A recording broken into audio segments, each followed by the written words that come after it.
Hello everyone, I'm the Crimson DM, and welcome back to Crimson Plays Super Metroid. So in the last part, as my editor so lovingly informed me, we're walking through a forest of plant dandruff.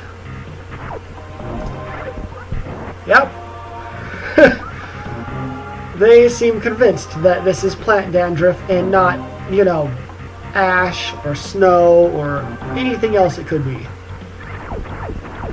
I no longer think it's snow because it's kind of purple and gray.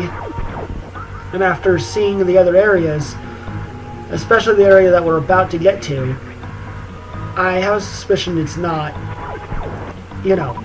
snow. It's definitely flakes of something. Probably something gross.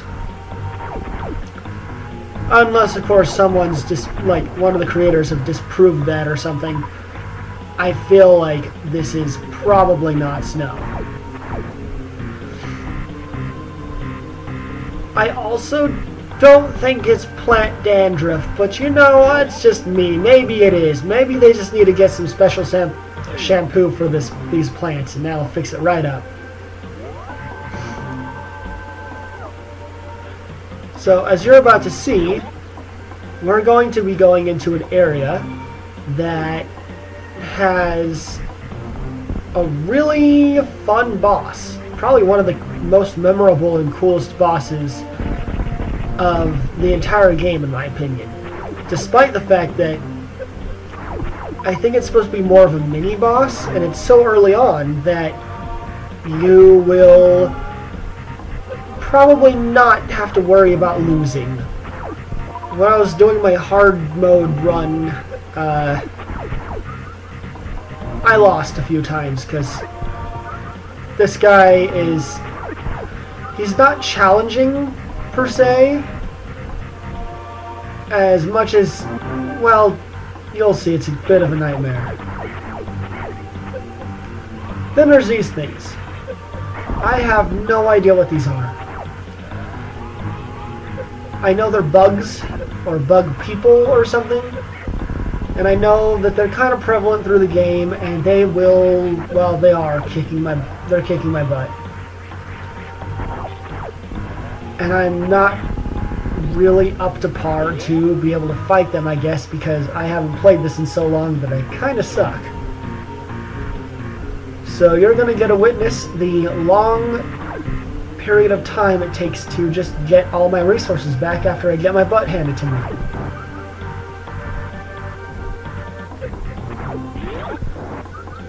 I never understood what the purpose of these little green Mario tubes were when I was a kid, but I understand what these Mario pipes are here for now.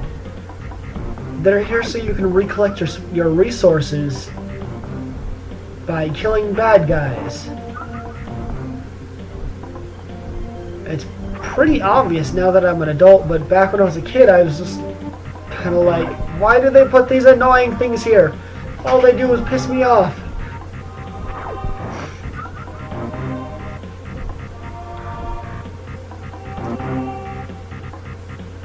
I don't know why I struggled with this little tiny room so much.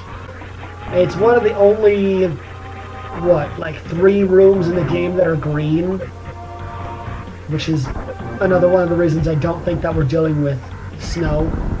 Because if there was snow, it would mean the area is a lot colder, right?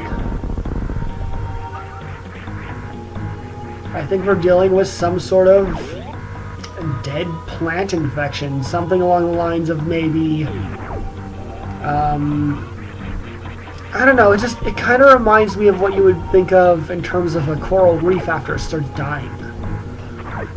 And that's a little sad, but it's also really interesting that they did that and never explained why.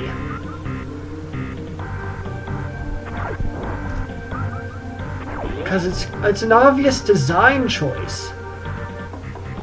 And I feel like this game was actually designed to have a story being told with the environment, but it's really not obvious what's going on most of the time, other than, egg sacs. those are egg sacs. And we go up, and you get to meet one of my favorite bosses of all time. Floating plant dander. Or also that thing. There's also that thing. It reminds me heavily of the singing plant from Little Shop of Horrors. Just Metroid version. And this is another boss that gives you resources to... I think all the bosses end up giving you some sort of resource to refill your ammo and health with. I don't think there's a boss that doesn't do something along those lines. Of course, when you get later in the game, refilling your health is not as much of a viable option when bosses are doing, say, one whole energy tank of damage in one hit.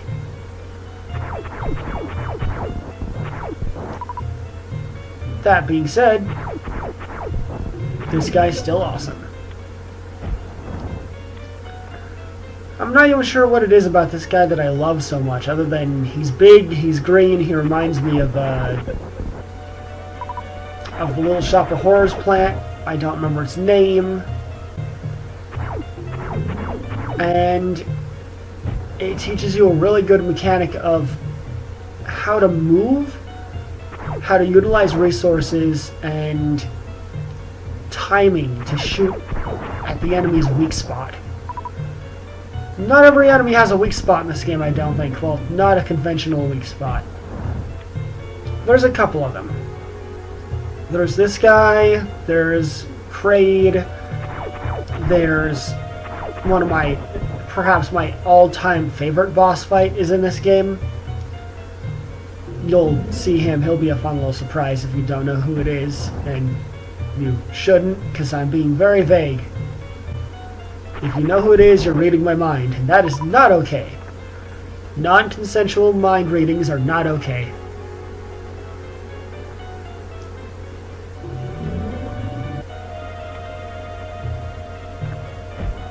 So I have to wonder what's the story behind this plant, though. Because he's here. He's clearly important to the environment, but why is he here?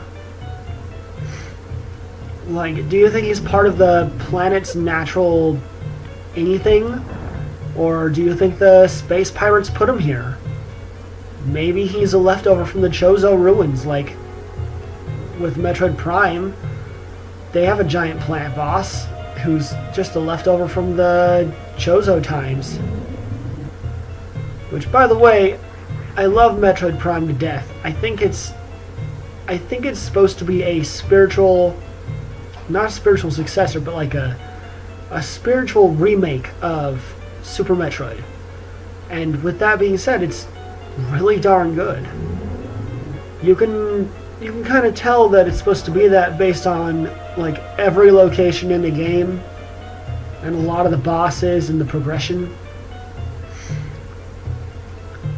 Metroid Prime 2, however, decided to take things in their own unique way, and I love Metroid Prime 2 as well. It's just a little, I don't know, I feel like it's a little gray looking, and maybe it's supposed to, but I don't feel like there was ever a lot of beauty in that game like there is with this one, or with Metroid Prime 1. And unfortunately, I never got very far into Metroid Prime 3.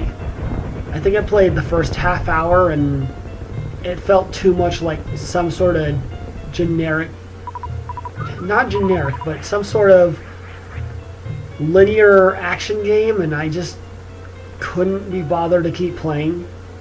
So I have no idea if that game turns open world or not, but if it's going to be a Metroid game and have a Metroid name on it, I would hope it becomes an open world. Because that's what makes Metroid Metroid. This is the longest fall ever. And yes, back in the old days, I did used to have fun doing wall flips to get all the way back up there. You can't even really get back up there and do anything. It's just kind of like a fun challenge. I also just got the super missiles, which are wunderbar. And I love this scene where they show you how powerful the super missiles are. That is so powerful it can knock enemies off of the roof. Of course, I don't think that ever becomes useful in the game, but it's certainly cool. It's a good way to be like, these missiles are super.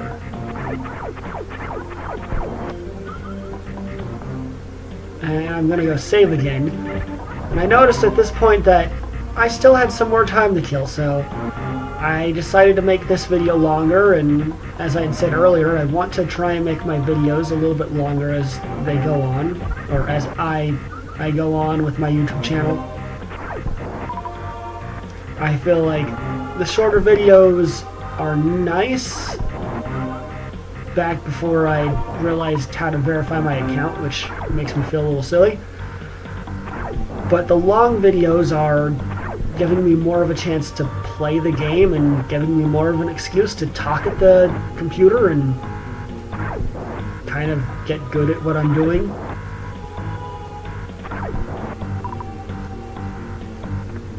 And with longer videos, this game will be done faster. And when this game is done faster, I can start my next games a lot sooner. Not that I don't absolutely love playing this game, because I do. But I have a lot of other games I also want to play on this channel, so getting through them when I'm not trying to explore a new experience or something.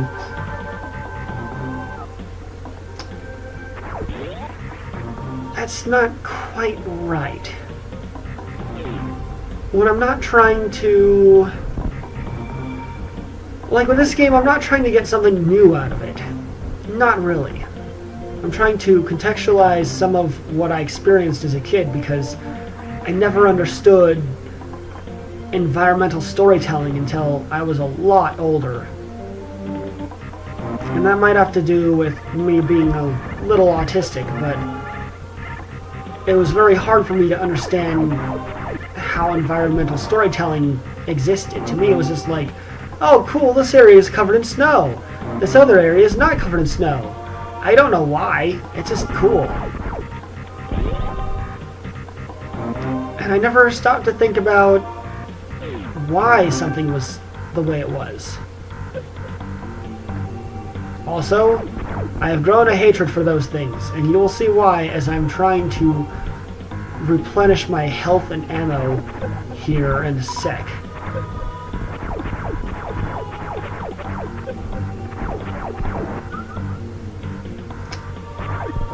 It takes me way too long to figure out what I'm supposed to do to actually take care of these guys, and I keep getting hurt.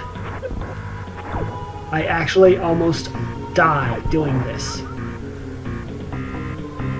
And if you almost die trying to replenish your health from the little minions, there's a little bit of a problem.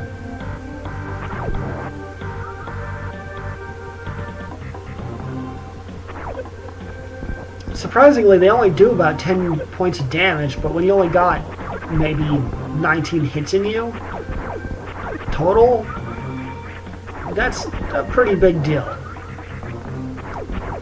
And then I finally figured out that if you just aim up and at a corner, you can shoot them down. So I just held the right trigger and shot them down.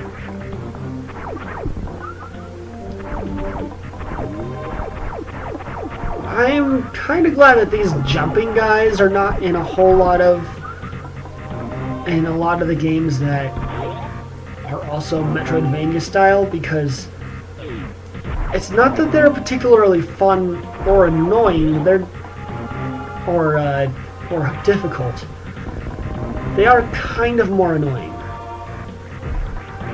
Speaking of which, there's one slight problem with having a game that doesn't tell you the controls.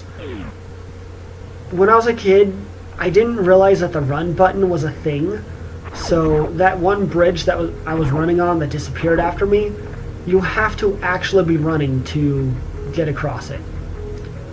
And until I figured out how to run, I couldn't get across it. It was really annoying. I got stuck there forever. I got stuck in a lot of places in this game forever. But I did eventually figure out that if I held one of the buttons that didn't seem to do anything, I moved slightly faster. And so I used it and ran. I ran so far away. Now, this area is really fun, and you're not supposed to do what I'm about to do. Or try to do, as the thumbstick really hated this movement. The one thing about using a thumbstick, as fun and good as it is for playing this game and feeling more in control, is that there is a couple of little spots where it doesn't feel like you're in as much control, and that is with anything that requires wall jumping. Wall jumping has always been kind of annoying in this game, but I do know how to do it, and I used to be very, very proficient with it. I would get to all sorts of areas that I wasn't supposed to by wall jumping. It's been a very long time though, so all of those skills are kind of dead. Now we have the Spazer. Not Samus's most famous weapon, but a pretty fun one. Splits your little tiny beam into three different beams so that you can just kind of hurt your enemies more.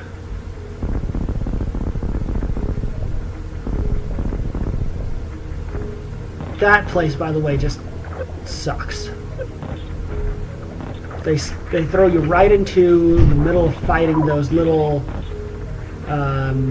whatever you might call it, and that is in no way entertaining. But it looks like we're getting close to the end of this episode.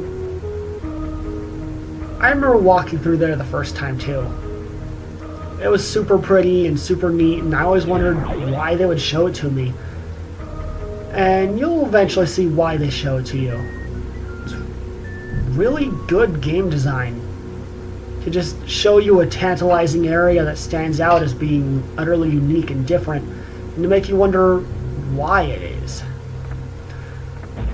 And now we have all of the fire guys. Yay!